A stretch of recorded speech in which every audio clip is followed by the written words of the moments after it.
रही के बाटे तो अरे मरी दो नजार से तो कहे के मुआ लू नजरिया के बात से कहे के मुआ लू नजरिया के बात कहे के मुआ लू नजरिया के बात से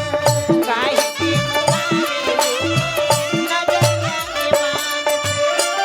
अच्छा तना जब भइल त एगो गीत तो जरूर हमर भैया लोग सुन ले होई जाला जिंदगी अरे होई जाला जिंदगी बेचारे हो दिलवा टूटे होई जाला जिंदगी बेचारे हो दिलवा टूटे कहे के मुआ लू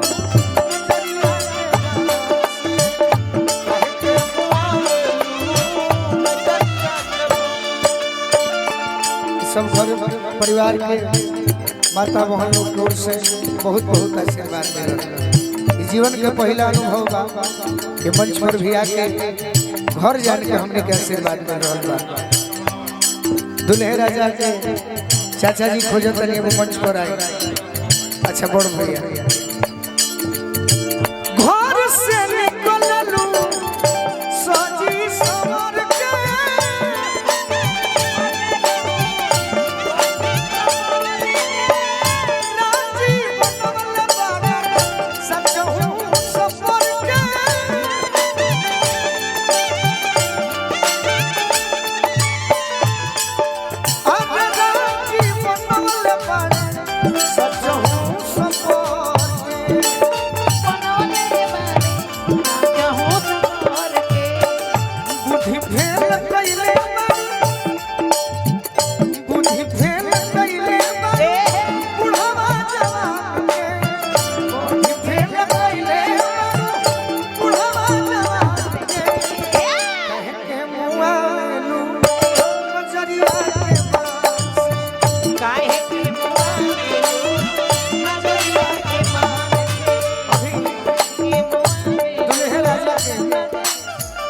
बड़े भैया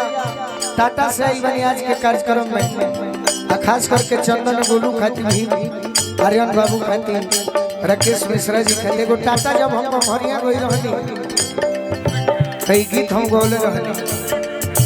तोहरा बारे में सोया चलल हा टाटा छोड़बो की तोहरा बारे में सोया चलल हा टाटा छोड़बो की सब दिल से जोड़ ले लो जाके तू ना टाटा छोड़बो सब दिल से जोड़ ले लो जाके तू ना टाटा छोड़बो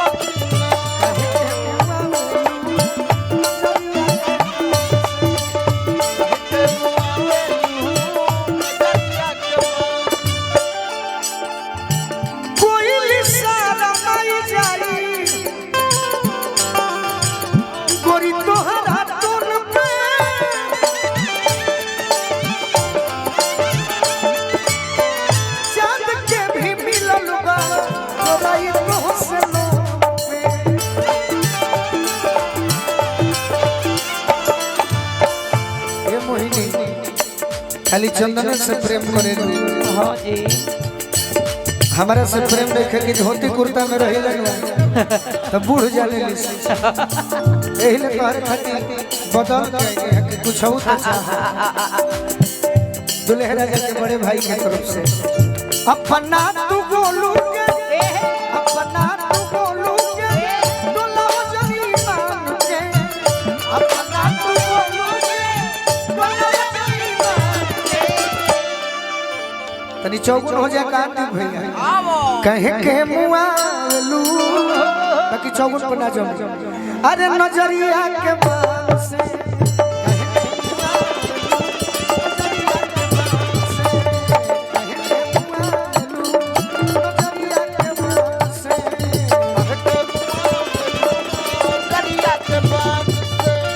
मरही के बात